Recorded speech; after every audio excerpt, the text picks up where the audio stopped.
नमस्कार। वैसे तो आप आम तौर पर मुझे राजनीतिक खबरों के बारे में, चुनाव के बारे में बातचीत करते देखते हैं, लेकिन आज जब मैं जहां बैठा हूं, आप सोच रहे होंगे कि ये कौन सी जगह मैं आ गया। ये दरअसल टेलीविज़न चैनलों पर चलने वाले सबसे लोकप्रिय धारावाहिकों में से एक गुम है किसी के प्यार में का सेट है और मैं मुंबई के फिल्म सिटी में आया हूँ। गुम है किसी के प्यार में करीब 1400 एपिसोड पूरा करने वाला है और इस धारावाहिक के, इस सीरियल के जो कि अभी जो लेटेस्ट टीआरपी आई है इसमें इंडिया में तीसरा स्थान है लोकप्रियता में, जो कि बिग बॉस से भी ऊपर है। और पहले इसका स्थान पहले दूसरे में था, यानी टॉप 5 सीरियल्स में हमेशा रहता है जब से चला है। तो मैं आज उसी के सेट पे हूँ और ठक्कर हाउस जो है उसके अंदर बैठा हुआ हूँ, अगर आप सीरियल देखते होंगे तो। और मेरे साथ जो आप देख रहे हैं इस सीरियल के प्रोड्यूसर हैं राजेश राम सिंह।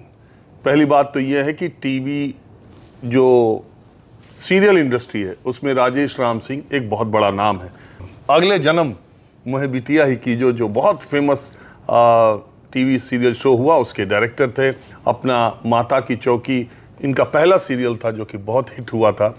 तो मैं आज यहाँ आया इसलिए नहीं कि मैं आपको फिल्मी शख्सियत या टीवी इंडस्ट्री के किसी शख्सियत से मिलाना चाहता हूँ। मैं आया इसलिए कि देश का हर युवा जो अपनी पसंद की फील्ड में जाना चाहता है, वो अपने अगर इरादों को अटल रखे तो कैसे मंजिलें यानी सफलता उसके कदमों को चूमती है, ये राजेश राम सिंह उसका एक उदाहरण है। दूसरी बात, मैं बातचीत शुरू करूं उससे पहले एक दिलचस्प जानकारी और भी दे देता हूं। मैं जिस स्कूल से आजमगढ़ के केंद्रीय विद्यालय से पढ़ा, भैया मेरे 7-8 साल सीनियर थे और ये उसी स्कूल से पढ़े। हम लोग छोटे से थे जब ये 10वीं में थे। स्कूल का एनुअल फंक्शन हुआ और इन्होंने एक रोल प्ले किया और उसमें चाकू लेके एकाएक मंच पर उतरे और उस वक्त हम लोग छोटे बच्चों के दिमाग में और इनकी डायलॉग डिलीवरी पूरे आजमगढ़ में चर्चा का विषय बन गई। जितने पेरेंट्स गए थे, जितने बच्चे गए थे, और लगा कि इन्होंने कमाल का रोल प्ले किया।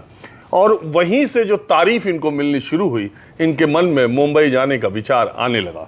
मैं एक आगे की किस्से और कहानियां सुनाता रहूंगा। सबसे पहले इन्होंने यहाँ आने के बाद क्या क्या अचीव किया, पहले ये सुन लीजिए, फिर इनकी पूरी दास्तां परत दर परत में खोलूंगा। और आने वाले दिनों में अगर आप भी युवा हैं और अपने सपनों को पूरा करना चाहते हैं तो अगले कुछ मिनटों तक राजेश राम सिंह की संघर्ष की दास्तां को सुनिए और फिर अपने लक्ष्य पर लग जाइए। और जब तक मंजिल ना रुके, इनकी तरह रुकिएगा नहीं। तो मैं अपनी बातचीत की शुरुआत इससे करता हूँ। तो वो पता है क्या कौन सा प्ले था? Bishop's candlestick. हाँ, जो कि हम सब लोगों ने मिलकर डायरेक्ट किया था। स्कूल में जो किया था। और एक हुआ था, वो इंग्लिश प्ले था, सीताराम की हत्या। हाँ, हिंदी में जो ब्रिजेश ने किया था। जी जी। और जिसमें भौमिक जी को, वो जो प्रिंसिपल थे हमारे चतुर्वेदी जी, उन्होंने लिखा था वो सीताराम की हत्या। तो उस वक्त शायद समानांतर आ गया था और अनिल भौमिक को बुलाया गया था वो डायरेक्ट करने के लिए। जी जी। बहुत खूबसूरत तरीके से उन्होंने डायरेक्ट किया था, जिसमें कि वो था, क्या नाम है, वो चाकू लेके कूदे थे आप? वो बिशप कैंडलस्टिक था, इंग्लिश प्ले था वो। हाँ, इंग्लिश प्ले। हमारी बुक का ही वो चैप्टर था बिशप्स कैंडलस्टिक, जिसमें कि एक चोर जो है चर्च में घुस जाता है खाने के लिए, भूखा है वो, और कैसे वो वहाँ का जो बिशप है वो उसको माइंड उसका तो हम लोग तो छोटे थे, 7-8 साल के, मगर जब आप कूदे स्टेज पे और जो आपने डायलॉग डिलीवरी की, चाकू दिखा गए, तो सब लोग वहाँ हम लोग के ऊपर। अच्छा, पता आयरनी क्या है, उससे मुझे बेस्ट एक्टर का अवार्ड नहीं मिला। पता है क्यों? ये कहा गया कि नेगेटिव कैरेक्टर करने वाले गलत मैसेज जाएगा बच्चों के बीच कि ये चाकू वाले को एक्टर का रोल मिला। तो मुझे बड़ा डिसअपॉइंट हुआ था। मैंने कहा अच्छा ठीक है, कोई बात नहीं मिला तो नहीं मिला, लेकिन लोगों ने बड़ा अप्रिशिएट किया था, मुझे भी याद है। हाँ, मुझे अभी याद है। और दूसरी बात कि हम लोग का घर भी आमने सामने था, हमारा बचपन इनको देखते हुए, और हम लोग के आइडियल आज भी मैं इनकी इसलिए भी कदर ज़्यादा करता हूँ कि यहाँ तक आने के बाद भी राजेश भैया में कोई बदलाव नहीं आया।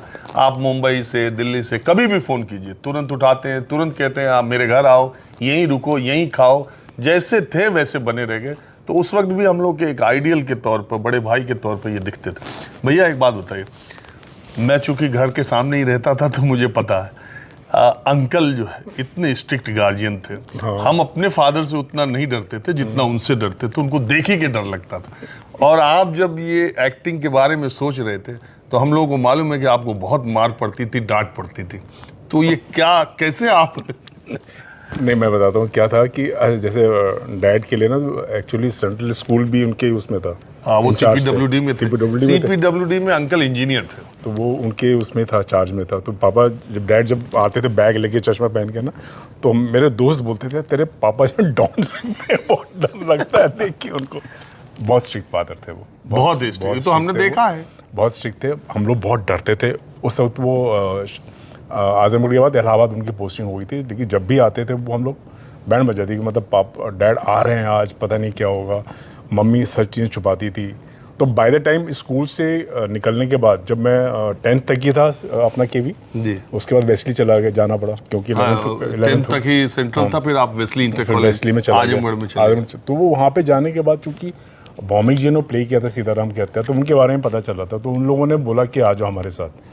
तो उन्होंने भी देखा था यहाँ पे काम, तो उन्होंने इन लोगों ने नरेट भी किया, एक्ट भी किया। तो थोड़े इम्प्रेस हुए थे अनिल भौमिक। उस समय कहाँ थे अनिल भौमिक जी? अनिल भौमिक में इस बैंक में, यूनियन बैंक में काम करते थे। उन्होंने समानांतर अच्छा, उस सिविल लाइंस की तरफ ना कहीं? नहीं, ये चौक पे था, चालान के सामने ही बैंक था वो। वो कटरा था ना, वो कपड़े वाली जो दुकान थी, उसी के ऊपर यूनियन बैंक था।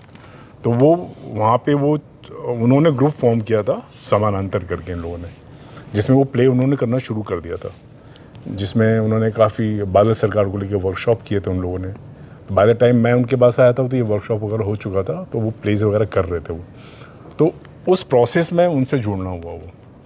तो जब आप वेस्ली से 12th करने के बाद, हमारे आजमगढ़ का एक बहुत ही प्रेस्टिजियस कॉलेज है शिबली कॉलेज, आपने ग्रेजुएशन वहीं से किया? नहीं, वो करने के बाद मैं चला गया इलाहाबाद में, एडमिशन लिया था मैंने। इलाहाबाद में एकजुट ये था, क्या नाम है, ये जो ग्रुप था जिसमें विमल जी वगैरह थे, क्या नाम था, जो स्ट्रीट प्लेज वगैरह करते थे। तो उन लोगों ने काफ़ी प्लेज हमारे देखे थे यहाँ पे। स्पार्टकस बहुत पॉपुलर हुआ था भौमिक के साथ करते हुए, वहाँ पे लोगों को बहुत अच्छा लगा था स्पार्टकस। इनफैक्ट हमने IIT बॉम्बे में भी किया था। हम इनवाइट किया गया था। स्पार्टकस हमने किया था, संगीत नाटक अकेडमी के लिए भी किया था, बहुत अप्रिसिएशन मिली थी। तो उसमें बड़ा अच्छा किस्सा है कि स्पार्टकस एक ऐसा प्ले था ना जो बहुत फिजिकल एक्सरसाइज पे होता था। वो हम ऑडियंस के बीच में करते थे, शायद तुमने देखा नहीं होगा वो। नहीं। तो वो बहुत फिजिकल, उसमें हम जो गुलाम होते थे वो शॉर्ट्स पहनते थे, नंगे बदन होते थे, और जो रोमन्स थे they used to wear jeans and kurta. तो वो ऐसा आइडेंटिफिकेशन होता था, उसमें कॉस्ट्यूम नहीं होता था। और उसमें फिर हम फिजिकली सब कुछ करते थे। तो उसमें चूंकि फिजिकल था, तब मैं लंबा भी था, मस्कुलर, यंग थे वैसे, हाँ मस्कुलर भी था। तो लोगों को बड़ा वो लगता था कि यार ये, और बहुत एनर्जी के साथ होता था वो।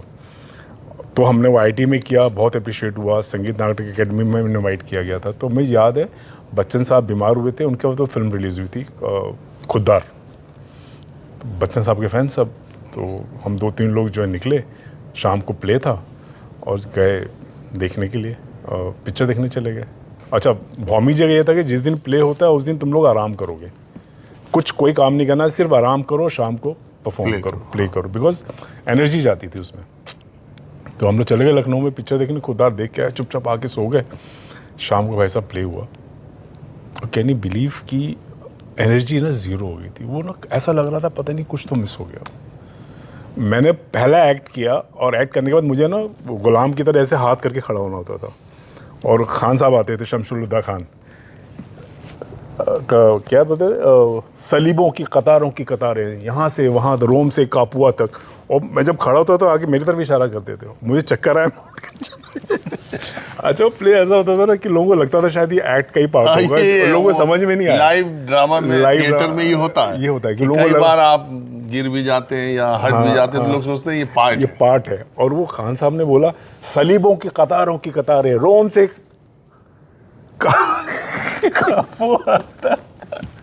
भाई साहब, उसके बाद प्ले ख़त्म हुआ है। जो हमारी बैंड लगी है, भौमिक जी ने जो क्लास लगाई है, हमने कान पकड़ लिया कि यार ये एक्चुअली, ये जो कह रहे हैं हमारे जो इतने अच्छे सीनियर डायरेक्टर हैं, इतना अच्छा काम करते हैं, हमें फॉलो करना चाहिए उसको।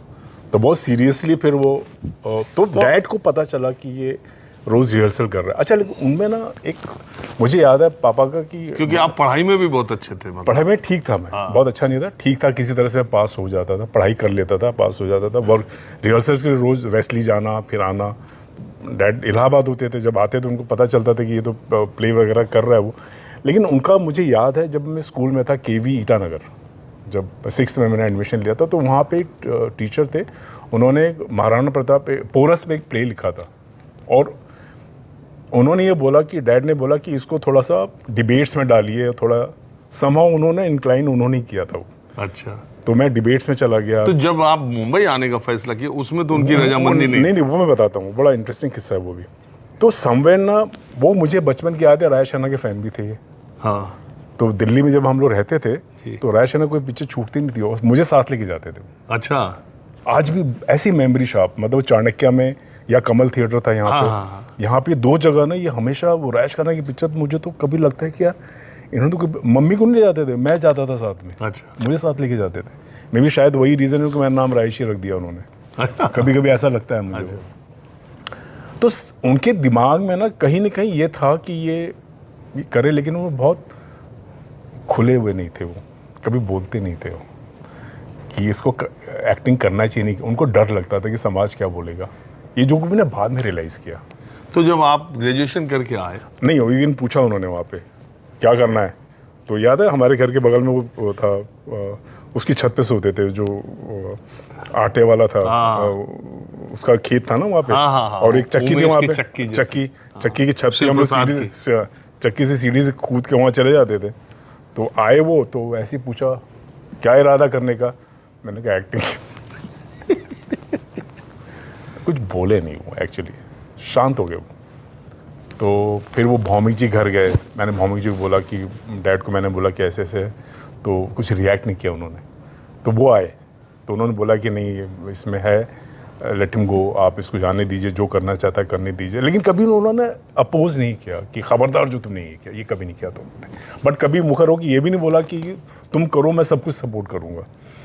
वो चाहते थे बट बोलना नहीं चाहते थे। तो देखिए, फिल्म में काम करो। आजमगढ़ शहर से, आजमगढ़ के अराजीबाग मोहल्ले से एक ऐसा शख्स, एक ऐसा नौजवान जिसका मुंबई में मैं कहता हूं कि फिल्म इंडस्ट्री में चपरासी भी जान पहचान का नहीं था, और उसके बाद आजमगढ़ से निकल करके ये मुंबई में आए।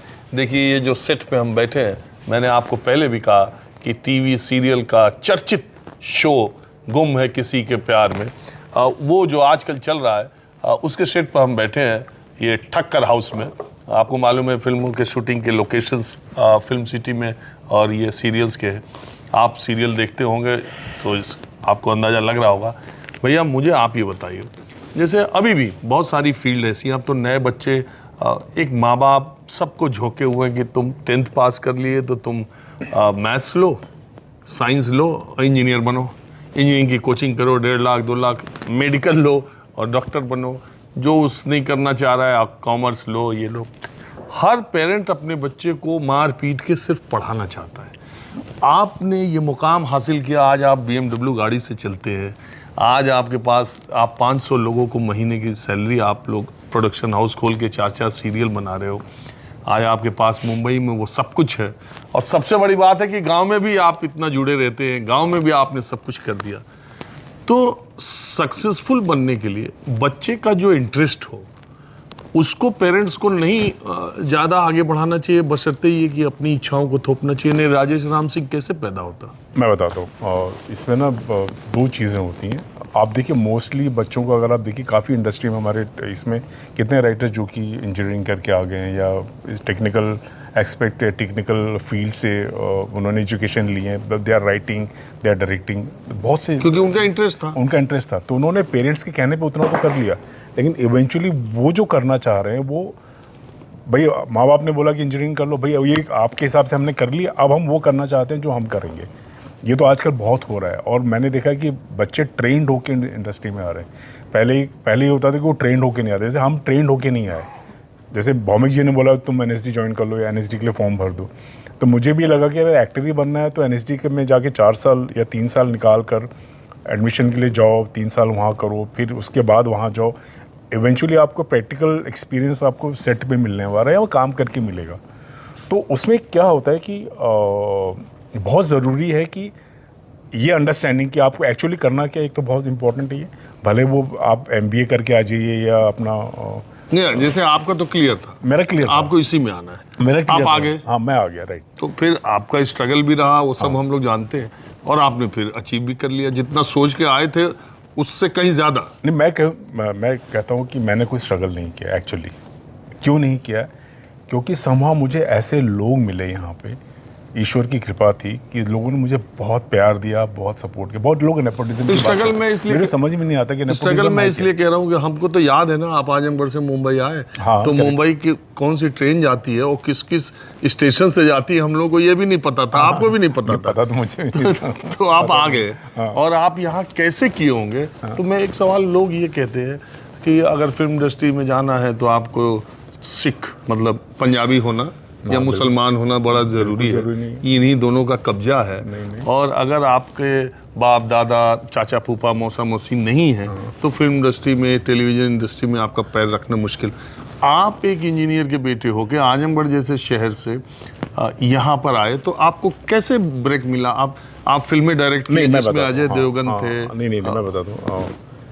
सबसे पहले तो मैंने कोशिश करके एक ऋषिदा के बेटे थे, उनकी पहली फिल्म थी डरपोक, वहाँ किसी तरह से करके मैं घुस गया कि चलो मुझे, अच्छा तब तो ये था कि एक्टिंग करनी है।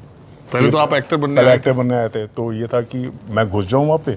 समझ में तो आया कि लोग भाई ये कैसे काम करते हैं, वो अंदाज़ा था नहीं वो, ठीक है। तब टीवी नहीं पॉपुलर था, टीवी था ही नहीं तब। डीडी वाला ही आपका डीडी मेट्रो, डीडी के शोज हम लोग वगैरह आना शुरू हो गया था, जो कि पॉपुलर हो रहे थे, कुछ चीज़ें से बन भी रही थी। और वहाँ आने के बाद ये रियलाइज़ हुआ कि जो एक्टर आते हैं ना, वो तस्वीरें अपनी बेचारी तब खिंचवा के लाते थे, वो पोस्ट कार्ड साइज़। हाँ। और प्रोडक्शन वाले ना ऐसे फाड़ के फेंक देते या ऐसे डस्टबिन में डाल देते थे। तो मैंने सरप्राइज होता था, मैंने कहा बेचारे इतना स्ट्रगल करते हैं, इतना इनके साथ अगर ये हाल हो रहा है तो हम, मेरा ये था कि यार सबसे बड़ी बात है कि आप यहाँ तक आए हो तो आप अपने शौक के लिए आए हो। वो आपके पेरेंट्स ने आपको बोल दिया तो उसका पापा घर से 150 रुपये भेजते थे। 2 महीना मैंने मंगाया था वो, उसके बाद वो भी बंद कर दिया था। अच्छा। तो मैं जूहू पे मुझे पेइंग गेस्ट की जगह मिल गई थी, तो आंटी थी बहुत, चूँकि मैं शराब नहीं पीता था, सिगरेट नहीं पीता था, उसका तो आज तक नहीं करता, तो उसका मुझे बहुत फ़ायदा मिला वहाँ पर। वो मेरा एग्जाम्पल देती थी, वो बहुत ध्यान रखती थी, मुझे चाय भी देती थी, कभी कोई ज़रूरत उन्होंने खाना किसी को नहीं देती थी। वो बोला तू ही सही है, बाकी सब बेवड़े हैं यहाँ पे सब इस तरह के। तो क्या होता है कि मैं जब घुसा वहाँ पे ना, तो मैं तो लास्ट असिस्टेंट था, लेकिन सेट पे जाने के बाद समहाउ आई डोंट नो क्यों कैसे मैंने लिखना शुरू किया कि ये डायरेक्टर ने ये जो शॉट लिया, ये शॉट लिया, ये वाइट शॉट लिया, ये लेंस ये लगाया। एक डायरी मैंने बना ली। सब कुछ आपको पहले पता नहीं था। मैंने लिखना शुरू किया। लिखने के बाद जब डायरेक्टर ने लिखा था कि शॉट नंबर 1, शॉट नंबर 2, तो मैंने लिखा 1, 2, 3। तो अंदाज़ा हुआ कि अच्छा तो ये पहला शॉट ये है, दूसरा शॉट में ये क्लोजअप लग गया है, तो ये लुक राइट, तो टेक्निकल होता है राइट लेफ्ट लुक क्या होता है वो। तो वो कॉपी मैंने ना टूटू दा को देखा, संदीप मुखर्जी ऋषिदा के बेटे थे जो डायरेक्ट करे थे, तो वही वो सरप्राइज, बोलो तू एडिट में जाएगा। अब किसी अप्रेंटिस को जल्दी एडिट में नहीं पहले भेजते थे, जहाँ फिल्म एडिट होती थी, तो मुझे एडिट में भेजा गया कि तुम एडिट में जाओ। और एडिटर ने देखा, बोला यार मतलब कोई नया आने वाला लड़का जो है वो कभी ऐसा नहीं करता, the way you have done it. तो वो बड़े इम्प्रेस हुए। तो मैं ना फिर भिड़ गया, मैं मतलब पूरे शिद्दत के साथ मैंने कहा नहीं, अभी दिस इज़ समथिंग इंटरेस्टिंग है, इसको करना चाहिए, इसमें लग जाओ। और चूँकि मेहनत किया तो मुझे एक बात बोली, वहाँ पे एक पोटेधारी थे जो कि हमारे एसोसिएट थे, वो 20 सुभाष डायरेक्टर थे, वहाँ से निकल के आए थे, वो एसोसिएट यहाँ बने थे। तो ये फिल्म चूँकि डिले हो रही थी तो ये वापस वहाँ चले गए, तो इन्होंने मुझे वहाँ इंट्रोड्यूस कराया 20 सुभाष जी के पास। तो वहाँ पे भी 250 रुपये सैलरी थी। 250 रुपये जब वहाँ से मिलने शुरू, अच्छा यहाँ पे क्या होता था, मुझे कन्वेंस मिलता था 60 रुपये आने जाने का, तो आप बचा लेते थे? मैं बचा लेता था, पैदल चल के। पास में घर था, ऑफिस बिल्कुल पास में था, मतलब 10 मिनट में ऑफिस था, कि यहाँ पे पाम ग्रोव के पास ऑफिस था, और वो मैरिट के सामने, हाँ मैरिट के सामने घर था जहाँ मुझे पेंगेस मिला हुआ था। तो इतना कन्वीनियंस वाला स्पेस हो गया वो, कि वो पैसे मैंने बचाने शुरू किए, घर से पैसे मंगाने बंद कर दिए। डैड को बोला पैसे नहीं चाहिए, मैं खुद मैनेज करूँगा। सुभाष जी के यहाँ 250 रुपये सैलरी हो गई। अब तो उस वक्त 250 रुपये, अच्छा 88-87, हाँ 88-87 के बाद कभी कमी महसूस ही नहीं हुई, बताऊँ कभी ऐसा लगा नहीं कि कुछ हम स्ट्रगल कर रहे हैं, कुछ कर रहे हैं। बी सुभाष जी, देखिए भैया, वो तो आपका रहन सहन है। 250 रुपए में 88 में वो भी ऐसी कीमत नहीं थी। हाँ। लेकिन चूंकि आप इतना सिंपल तरीके से रहते नहीं उसमें कमाल आपका क्या था? कोई नहीं कमाल क्या था, जो वहाँ पे कुछ ऐसे लोग थे जो प्रोफेशनल थे, पेइंग गेस्ट। एक डॉक्टर थे अंदोदकर करके, वो मुझे बोलता तू चल मेरे साथ, आज तेरे को मैं यहाँ खाना खिलाऊंगा, मैं तेरे को वो तो आपका स्वभाव ऐसा है। तो वो लोग ना इतना केयर करते थे। अब देखिए भैया, एक बात आप में और हमारे में सिमिलरिटी क्या है कि जब हम लोगों को जीवन में घर से बाहर निकलने के बाद समाज में बहुत सारे लोगों ने जिनसे हमारा कोई रिश्ता लेना नहीं देना नहीं, हाँ। उन्होंने इतनी हेल्प की बहुत, और बहुत। इतनी प्यार और इज्जत दी कि ये हमारे में इम्बाइब्ड है। मतलब हम भी उस दूसरों के लिए सोचते हैं। नहीं तो ऐसा मुंबई में कौन है जो बोलता है मेरे घर में आके रुको, खाना खाओ, मेरे साथ घूमो। ये आप में है। नहीं देखो अभी क्या था ना कि जब मैंने, अच्छा मैं ये बीच में बात रहेगी, तो पोटी जी जब वहाँ गए तो उन्होंने मुझे वहाँ बोला, तो हैरी बवेजा एसोसिएट थे वहाँ पे, आप उनके साथ लग गए। तो अब वो बड़े, उन्होंने देखा बड़ा मेहनती लड़का है ये, तो मतलब मेहनत तो करता ही है ये। मुझे कभी लगता है इंटेलिजेंस थोड़ी मेरी कम थी, समझने में कभी कुछ तकलीफ होती थी, लेकिन मेहनत बहुत करता था। तो मुझे लगा अब ये मेहनत करके ना मैं कुछ चीज़ों को मैं कवर अप कर सकता हूँ। ये बहुत वो आज ही मैं किसी से ये अच्छा, और सुनिए वही बात हैरी जी ने क्या बोला, बोल राजेश एक बात याद रखना, किसी भी सेट पे कोई भी तुमको काम नहीं सिखाएगा, काम आपको सीखना पड़ेगा। जो कि मैं सबके लिए बोलना चाहता हूँ, काम आपको करना पड़ेगा, काम आपको सीखना पड़ेगा, लोगों को देखना पड़ेगा लोग कैसे काम करें, लोगों से सवाल पूछना पड़ेगा। और जो सेट के जो एक्टर्स होते हैं, डायरेक्टर होते हैं ना, वो नोटिस करते हैं आपको कि यार ये असिस्टेंट बहुत मेहनत कर रहा है। हाँ। और एक टाइम आता है जब वो बोलता है कि बेटा कोई क्या करना है, आप बोलोगे डायरेक्ट करना है, कोई स्क्रिप्ट है तुम्हारे पास, आ जाओ लेके सुनाओ मुझे। That is how you become a director और प्रोड्यूसर। और जीवन के किसी भी क्षेत्र में दो बातें हैं, एक इंटेलिजेंस और एक लेबर, हार्ड वर्क। तो आज ही हम लोग बात कर रहे थे तो उसमें ये बात थी कि इंटेलिजेंट आदमी हो सकता है सक्सेसफुल हो या ना हो, लेकिन हार्ड वर्किंग आदमी निश्चित तौर पर सफलता पाएगा। लेकिन इसलिए आप मैं यहाँ यही कहा जाता है, आप टैलेंट में 19-20 हो, आप अगर मेहनती और अच्छे आदमी हो ना, तो आपको कोई रोक नहीं सकता। बिल्कुल। तो इस तरह आप भी कोई काम करते हैं तो आप अगर बहुत काबिलियत में यकीन रखते हैं, काबिलियत तब तक बेकार है जब तक आप मेहनत ना करें। और दूसरी बात कि आपको कोई कुछ सिखाता नहीं, आपको सीखना पड़ता है। तो बातचीत के अगले सिलसिले में भैया हम लोग छोटे क्या, आपसे तो मैं छोटा ही बहुत हूँ। तो जब आप एक बार अजय देवगन हैरी बवेजा को असिस्ट कर रहे थे, हाँ मैं बताऊँ, वो हैरी तो एक फिल्म आई थी, उसमें पीछे से शॉट था अजय देवगन का, जिसमें शॉल ओढ़ के अजय देवगन, तो हम लोग आए, मुझे पता चला कि उस दिन अजय देवगन नहीं आया था, ये भैया पे शॉट हुआ था। उसकी कुछ असलियत है? नहीं उसका वो नहीं था, एक और फिल्म, दूसरी फिल्म थी। वो फिल्म थी हैरी सुभाष जी की डांस, अच्छा, जिसमें दादा नहीं आया था, तो मैं दादा के कपड़े पहन के खड़ा था, मुंदाकिनी डांस करते मेरी तरफ आती। तो ऐसा कुछ था, और बाकी ऐसा कुछ नहीं था कि मैं ड्यूब बन के, क्योंकि मैं लंबा था, तो मिठुन दा थोड़े लंबे थे वो, तो मुझे हैरी जी ने चल कपड़े पहन खड़ा हो जाए यहाँ पे। तो वो ऐसा था। अच्छा। ऐसा कुछ भी नहीं था। अब वो तो फिर एक्टिंग का इरादा आपने कब त्याग के डायरेक्शन के बारे में सोचा? उसी दौरान छूट गया। फिर आपको लगा डायरेक्शन ज़्यादा फिर मुझे डायरेक्शन लगा कि ज़्यादा अच्छा है ये, बिकॉज मुझे लगा कि इसमें अब ज़्यादा मेहनत करके रादर देन, क्योंकि मुझे लगा कि नहीं, देखिए या तो आप डिसाइड कर लो, दो चीज़ें होती हैं, जैसे कि मे बी शायद वो मुझे शायद या तो डायरेक्शन में ना जाके सिर्फ एक्टिंग ही करता रहता है, या एक्टिंग कोई और उसके स्किल को और शार्प करता, मैं कुछ प्लेस करता यहाँ पे, तो अलग बात थी। लेकिन मुझे लगा कि नहीं, ये जिस तरह के हम हैं कि जाके खड़े होके कहीं ऑफिस में काम दे दीजिए, या एक्टिंग करना है, या थोड़ा सा मुझे लगा कि वो एक सेल्फ रिस्पेक्ट को वो रखते हुए काम किया वो। तो कभी कभी ऐसा लगता है कि शायद कर लेते तो एक्टर ही होते, लेकिन अब ऐसा लगता नहीं है। तब कभी कभी ऐसा लगता था कि शायद वो ऐसा कर लेते। आप ये मानते हैं सब कुछ डेस्टिन्ड है, सब कुछ पहले से तय है? अच्छा, ये भी बताता हूँ तुमको। एक ना पुरानी कोतवाली की धर्मशाला एक है, वहाँ एक पंडित जी आए थे। तो वो सुबह सुबह ही भविष्य लिखते थे वो। अच्छा। तो मैं और मेरे कज़न थे अनिल, वो उनकी इंजीनियरिंग करनी थी, मुझे यहाँ आना था, तो हम लोग चले गए वहाँ पे। तो उन्होंने बोला लो कागज़ लिखो, तुम भारतीय स्तर के फिल्मकार हो गए। तो उन्होंने लिखा ऐसा, भारतीय स्तर के फिल्मकार हो गए। वो पंडित जी हैं कि नहीं पता नहीं अभी। आजकल पर्ची वाले कई पंडित जी कई है। तो मैंने कहा यार फिल्मकार, मुझे तो एक्टर बनना है, ये फिल्मकार क्यों आ रहा है? तो पर्ची तो बहुत टाइम तक थी।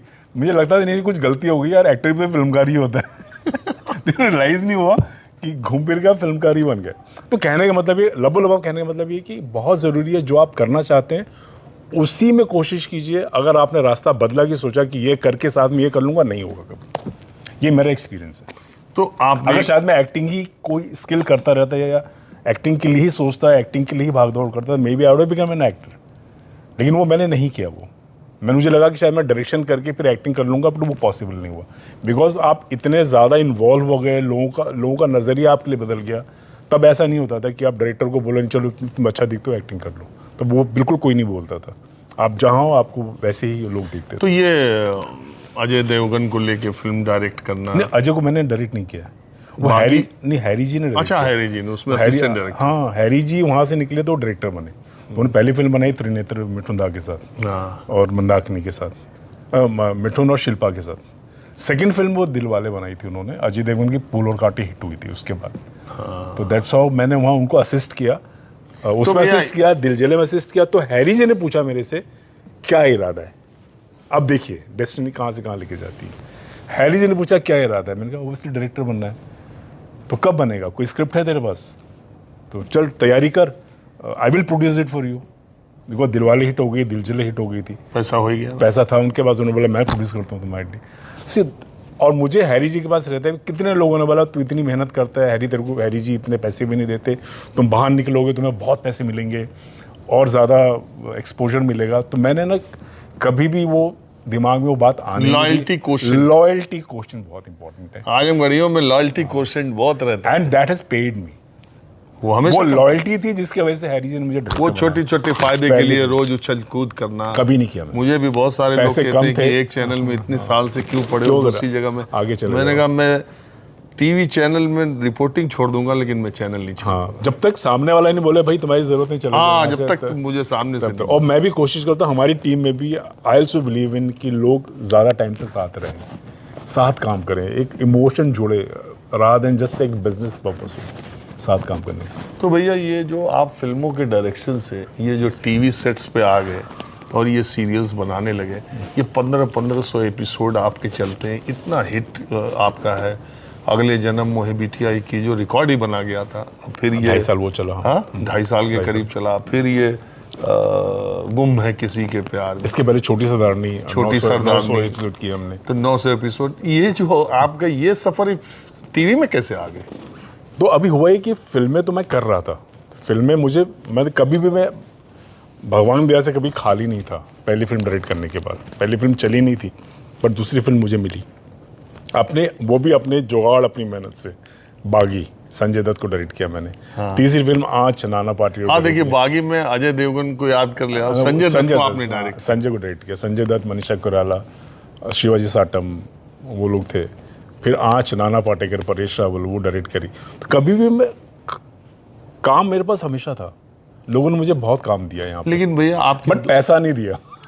दोनों फिल्में जब नहीं चली, हाँ, मतलब बॉक्स ऑफिस पर जैसी चलनी चाहिए, तो आप में डिप्रेशन नहीं, कभी नहीं, परेशान नहीं, कभी नहीं आया, कभी नहीं आया। और लोग मुझे ये बात बोलते थे, यार हमें समझ में नहीं आता, your film is not doing well and still you have another film with you.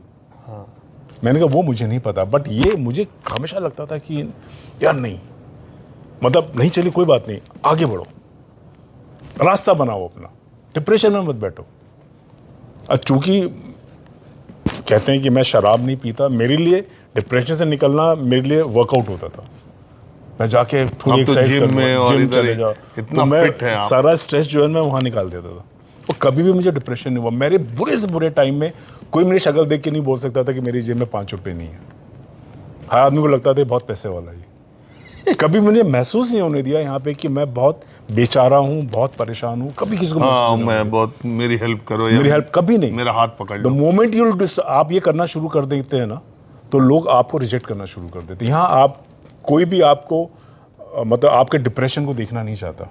बिल्कुल, आपको अपने आप को कैसी भी परिस्थितियों में, कैसे भी हाल में, you have to just be there and आपको स्माइल करते रहना है, आपको कॉन्फिडेंस दिखाना है कि मैं कर सकता हूँ। नहीं चली तो क्या हुआ, अब दूसरी करता हूँ, मैं अच्छी करूँगा। देखिए और फिल्में वो वाइब आप क्रिएट करते हो। मैं तो बहुत बार कहता हूँ नए बच्चों के लिए भी मैं ये, कि आप पढ़ाई करके एक नौकरी करते हैं, पास हो जाते हैं, आप 30 साल 35 साल का करियर आपको बन जाता है। अरे वो सबसे आसान तरीका है। आप बिलीव नहीं करेंगे, टीवी जब मैं टीवी में आया तब मुझे पैसों की ज़रूरत थी।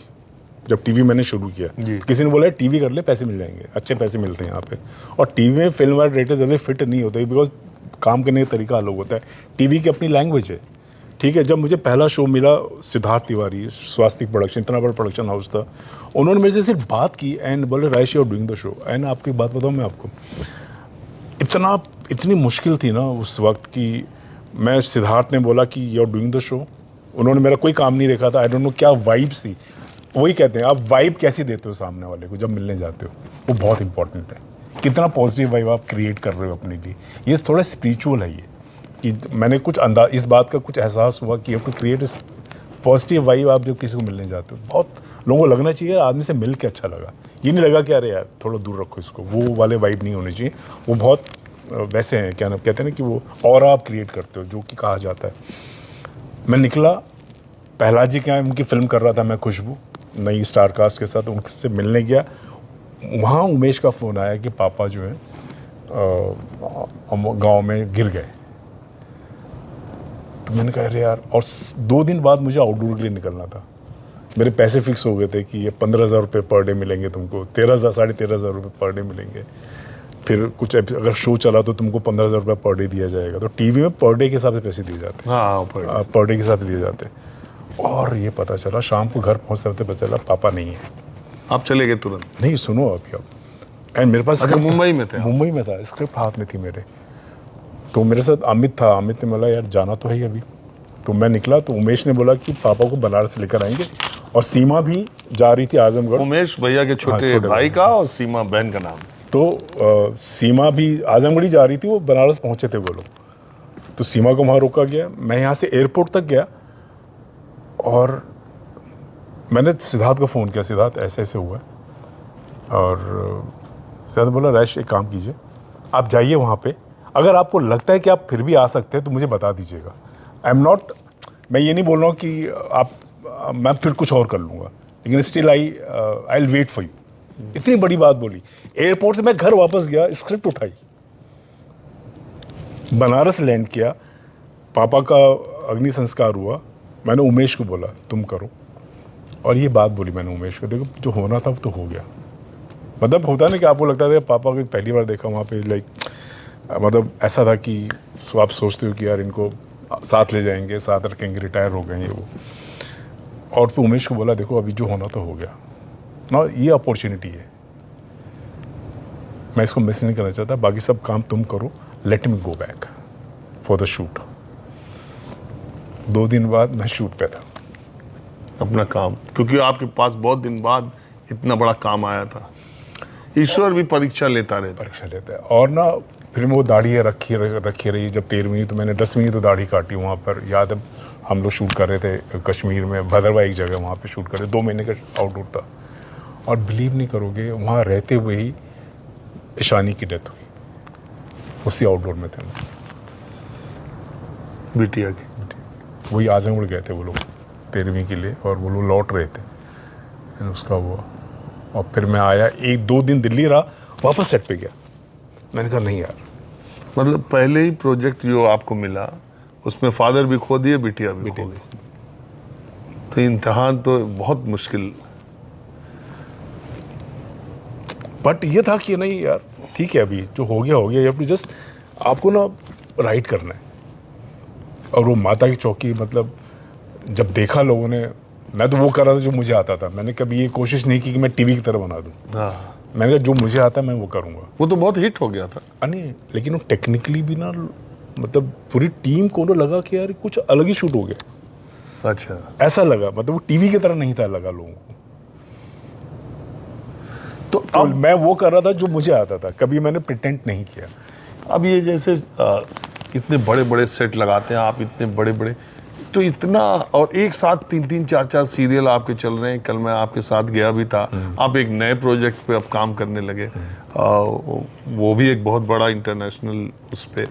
इतना सब कैसे दिमाग, आजमगढ़ी आदमी के मतलब जो इतना कंसेप्चुअलाइज करना, इतना कंसीव करना, उसको इम्प्लीमेंट करना, अब मुझे एक बात बताइए, हम आए यहाँ किस लिए?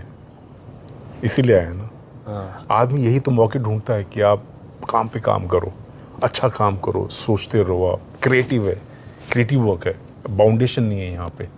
लेकिन भैया Creative एक चीज़ thought- मैं सोचता हूँ, जितना टैलेंट आप में है, जितना आप आगे गए, जैसे पब्लिक, जैसे आजमगढ़ के लोग अगर कार्यक्रम देख रहे हो, बहुत कम लोग हैं। हम लोग चूंकि फैमिली मेंबर की तरीके से, आप मेरे स्कूल के हैं, हमारी लोकेलिटी के हैं, तो हम लोग या बहुत सारे लोग आजमगढ़ में जो आपको फैमिली के रूट्स से जानते हैं, वो जानते हैं कि राजेश बहुत अच्छा कर रहे हैं या उनका ये सीरियल आ रहा है। बाकी तो प्रोडक्शन, आपका जो नाम भी है प्रोडक्शन हाउस का, कॉकरो एंड शाइका एंटरटेनमेंट, वो ऐसा अंग्रेज नाम आपने रख दिया कि किसी के समझ में नहीं आएगा कि कॉकरो एंड शाइका एंटरटेनमेंट।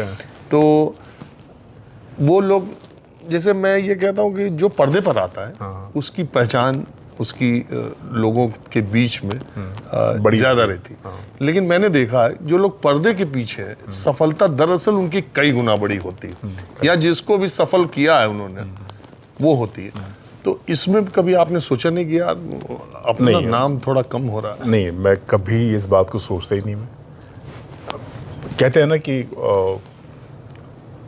सबसे बड़ी बात है आप अपने मन का कर रहे हो। मन का अगर कर रहे हो तो ये सोच के नहीं हमने किया था कि ये नाम होगा या नाम ही करेंगे जाके वहाँ पे, ये थॉट तो था नहीं। एक्टर बनने आते हो तो आप एक्टर बनने आते हो तो ये सोचते हो चलो मैं भी स्टार बन जाऊँगा, लोग जानेंगे आपको।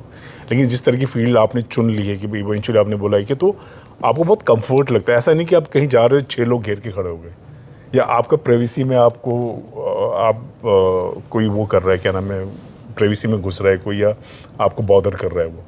तो एक्चुअली कभी कभी लगता है ना बहुत सही स्पेस में हो, इनफैक्ट मैं सेट पे आता हूँ तो बहुत से लोग मुझे नहीं पहचानते।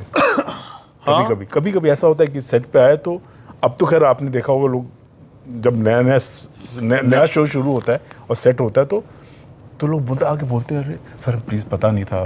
मेरे को पता भी नहीं होना चाहिए, आप अपना काम कीजिए। अरे मेरा आना इम्पोर्टेंट नहीं है, या मेरा बैठना आके मुझे ग्रीट करना इम्पोर्टेंट नहीं है। इम्पोर्टेंट है कि आप जो कर रहे हो वो कंसंट्रेट के साथ करो। बिल्कुल इम्पोर्टेंट। इंटरेस्टिंग बात बताओ, असल में मैंने आपसे जैसा कहा कि हम लोगों के पास और कुछ हो जाना हो, लेकिन रिश्तों के मामले में हम बहुत धनी। हम जब भी यहाँ आते हैं मुंबई, और इतने व्यस्त समय में भैया राजेश भैया बिजी होने के बावजूद माहौल क्या है को रेगुलरली देखता हूँ। हाँ। और मुझे बताते रहते ये शो अच्छा था तुम्हारा, ये अच्छा था, और इनको पता चल जाता है कि मैं मुंबई या महाराष्ट्र हूँ। तो कल ही मैं इनके यहाँ लंच पे गया, फिर एक फिल्म की मीटिंग के लिए सन एंड सैंड होटल भी इनके साथ साथ गया, इनकी गाड़ी में बातचीत करते हुए। तभी मेरे दिमाग में आया, मैंने कहा भैया मैं आपका एक इंटरव्यू करता हूँ। कम से कम नए युवाओं को जो अपने मन का कुछ करना चाहते हैं, उनको आपकी बातचीत से एक इंस्पिरेशन, एक मोटिवेशन मिलेगा। मेरा मतलब और कुछ भी नहीं है। और दूसरी बात कि जब हम वहाँ पर घर में गए और वहाँ मीटिंग में गए, तभी ये तय हुआ। तो इन्होंने कहा ठीक है, तुम वैसे तो मैं जाता नहीं हूँ शूटिंग के लिए, तुम गो मैं किसी के प्यार के सेट पे आओ फिल्म सिटी। तो फिल्म सिटी में पहले भी आया हूँ। मैं यहाँ गेट पर उतरा जब सेट के, तो मैंने पूछा कि राजेश भैया आए? हाँ। तो जो बाहर खड़ा था, तो तब तक आपकी गाड़ी नहीं आई थी। तो उसने कहा कि कौन राजेश? हाँ। मैंने कहा भैया राजेश राम सिंह जी। तो खड़ा हो गया। उसने कहा वो कहाँ आते हैं, वो सर नहीं आते इधर, आपको किसने बता दिया? मैंने कहा अरे भाई आएंगे, मैं उनका अभी मैं 10 मिनट वेट कर लेता हूँ, मैं थोड़ा पास। तो उसने कहा वो तो आते ही नहीं, वो तो ऑफिस में रहते हैं या मीटिंग्स में रहते हैं, यहाँ नहीं आते। तो सोचिए जो इस फिल्म को प्रोड्यूस कर रहे हैं और इतना सिंपल तरीके से रहते हैं कि बहुत सारे लोगों को पता ही नहीं है कि यही प्रोड्यूसर हैं, बहुत कमाते हैं, इनके पास अपना काम दाम है। लेकिन भैया जो सबसे बड़ी चीज़ जो समाज में और जो लोगों को सीखने के लिए आपसे है, जो मुझे भी लगता है, लोग लखनऊ, इलाहाबाद, बनारस, दिल्ली जैसे शहरों में बहुत सामान्य सी उपलब्धि हासिल कर लिया, या पैसा कमा लिया, या प्रतिष्ठा हासिल कर ली, बहुत लोकल लेवल की। आपका कैनवस तो बहुत बड़ा है। वो अपने गांव को, अपने गांव के लोगों को, अपने पुराने मित्रों को, अपने पुराने संबंधों को या तो अहमियत नहीं देते, या नज़रअंदाज करते हैं, या वो ये दिखाना चाहते हैं कि वो समाज से निकल के बहुत बड़े हो गए। अब मैं देखिए एक खास बात बता रहा हूँ, कल मैं जब लंच के लिए गया तो भैया के स्कूली दिनों के एक दोस्त की बेटी दिल्ली से इनके घर दिवाली मनाने आई है। तो आप सोचिए कि ये किस तरह से पुराने रिश्तों को जीते हैं। कि मैं खुद जो इनसे 7-8 साल स्कूल में जूनियर था, हम लोग आमने सामने रहते थे।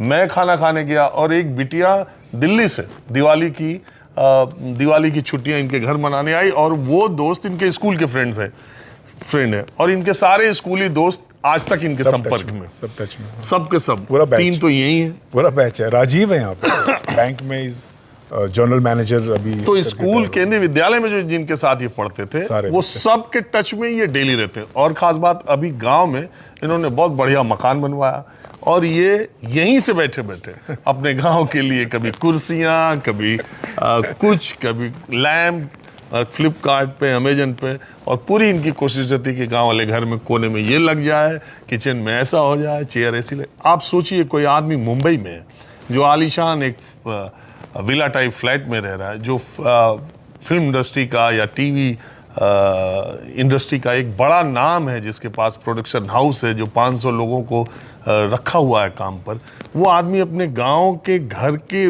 लिए इतना परेशान है।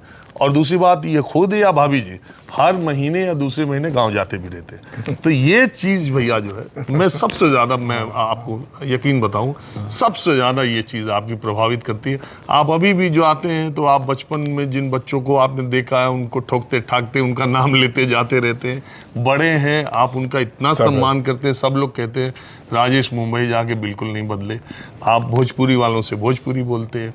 गांव, ये सब आप कैसे मेंटेन कर पाए, जबकि ये इतनी बनावटी दुनिया मुंबई की है कि यहाँ ऑटो वाला घर जाता है तो तेरे को मेरे को करने लगता है। अच्छा, मैं भी कभी भी सोचता हूँ यार, मतलब कैसे कोई कर सकता है ऐसा। मेरे पड़ोस में ही, मतलब नाम तो नहीं लूँगा मैं, तो ऐसी बात चल रही थी, तो बोला देगा गांव में लोगों को पता ना कि डेजर्ट का होला। तो मैं तंग रह गया सुन के। मैंने कहा यार, डेजर्ट जान गिला तो बहुत जान गिला। बताइए कि मतलब आदमी अपने ही रूट्स को इतना रिडिक्यूल कर रहा है, कह के कि यहाँ तो लोगों को पता नहीं डेजर्ट। अरे बेवकूफ़ आदमी, मीठा हर खाने के बाद मीठा खिलाया जाता है। हमारे यहाँ तो बस नाम बदल दिया आपने, नाम बदल दिया उसका। तो मतलब इस तरह के विचार हैं लोगों के। लेकिन कहीं ना कहीं ना मेरा शुरू से अटैचमेंट रहा है वो, और हमेशा मतलब गांव का घर, या मेमोरीज बहुत हैं कि आज भी याद है। सड़क नहीं होती तो हम लोग जीएमपुर से पैदल चल के जाते थे, सामान छोड़ देते थे, सामान पीछे से आ जाता था। मम्मी, मैं, हर छुट्टियों में हम लोग गांव आते थे। मतलब और बाबा, मतलब दूर से ही दिखा था वो बगीचा के बाद है, बस जो बगीचा के बाद पहुंची बात, वो झूठ बोले खाते, हम झूठ बोले खाते, जो कि लेकिन कर बाय द टाइम अब घर भट्टा बीच जाए एक हुआ। अच्छा, वहाँ का घर जो हमारा थोड़ा गांव के बाहर की तरफ है, तो दूर से दिख भी जाता है वो एक्चुअली। तो 5 पटीदार हम लोग बिल्कुल गांव के बाहर हैं, और वहाँ से खेत शुरू हो जाते हैं। तो वो बाबा दिख जाते थे वहाँ पे। तो इतनी मेमोरीज है ना कि वो बाबा कैसे बाहर रहते थे, क्या करते थे, दादी। तो मतलब आगे आपका, अब मैं ये तो नहीं कह सकता कि आप आजमगढ़ जाके रहने लगी, हाँ। लेकिन ऐसा ही रिश्ता, और ये घर बनवाने का मतलब है कि आपका प्रायोरिटी आजमगढ़ शहर में भी पापा ने घर बना लिया था। हाँ। गाँव का ये था कि मैं अगर जाऊँगा तो मैं गाँव में ही रहूँगा।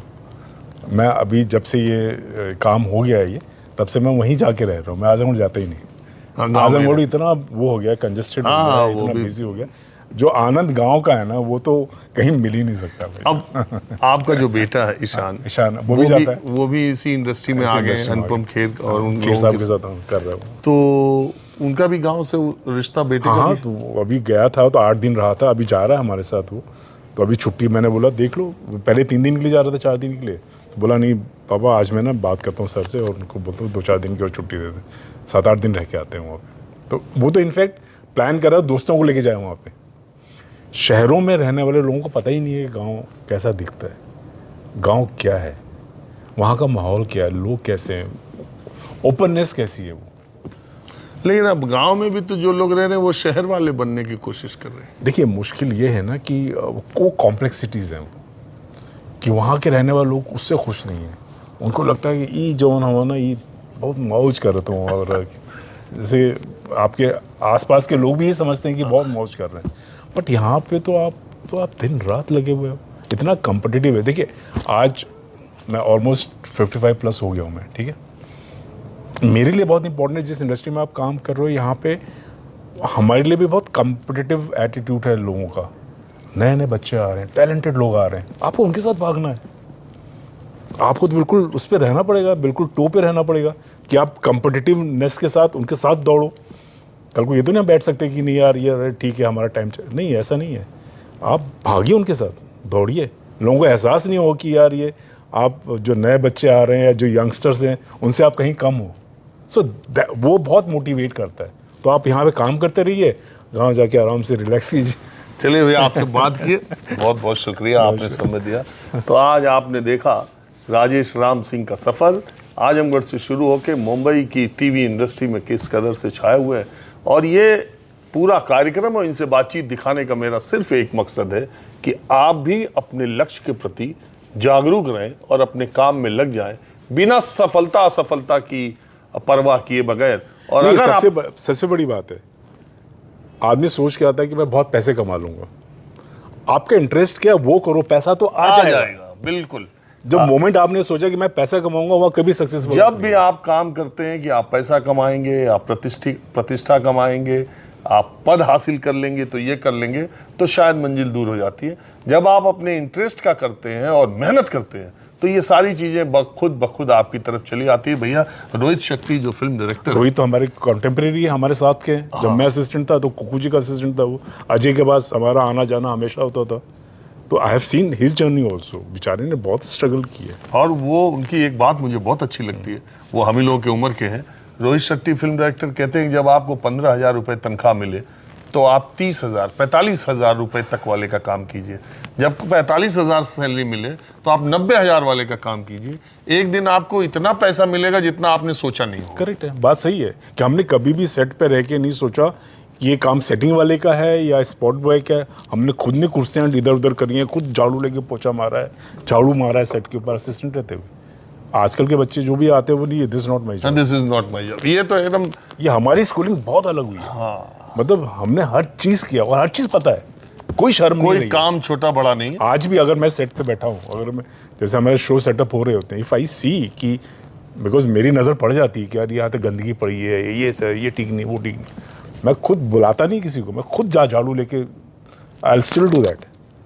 तो बस इतना आप सीखिएगा, सफलता आपके भी कदम चूमेगी। आज बस इतना ही, नमस्कार।